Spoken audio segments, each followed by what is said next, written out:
వరకు కేసులు రాస్తారేమో సార్. దేనికి రాస్తారు? అక్రమంగా ఎత్తుకుపోతుంటే. ఇప్పుడు మీరు మన ఇది ఉందండి కాకినాడ, షిప్పులది జైల్లో ఎవరినైనా పెట్టారా? ఎక్కడన్నా మీరు అబ్జర్వ్ చేయండి. ఏ కేసులోనన్నా ఎవరినన్నా జైల్లో పెట్టారా? లేదు. చట్టం చేయాలి భవిష్యత్తులో, అమ్మితే క్రైమ్ అని చెప్పేసి జైల్లో పెడతాం. అట్లా ఉండదు, పెనాల్టీలు ఉంటాయి. ఒకటికి 3 2 అనేది, ఒకటికి 2 లెక్క. మామూలుగా అయితే కనుక ఎంత పోయిందో అంతకు పెనాల్టీ వసూలు చేస్తారు, 1.5% వరకు వసూలు చేస్తారు. ఇక్కడ 2% వసూలు చేశారు, ఇప్పుడు 3% వసూలు చేశారు ఒకటికి. మొత్తం కలిపి అక్కడ 50 లక్షలు 60 లక్షలు అటది. ఇప్పుడు దానికి 2,75,00,000 అంత కట్టించారు. ఇంకా కట్టడానికి కూడా అతను రెడీగానే ఉన్నాడు.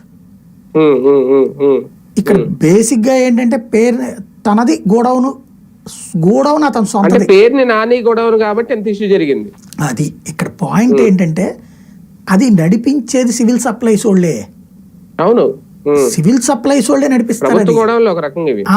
కాకపోతే సిబ్బంది ఇతను పెట్టుకున్న మనుషులు అంటారు. అవును, మామూలుగా ఇక్కడ గోడౌన్ లో మిస్ అయితే సాధారణంగా సిబ్బంది మీద యాక్షన్ తీసుకుంటారు. అవును, గోడౌన్ యజమాని కాబట్టి ఇతని మీద గుడ్ బానే ఉంది. ఇప్పుడు మరి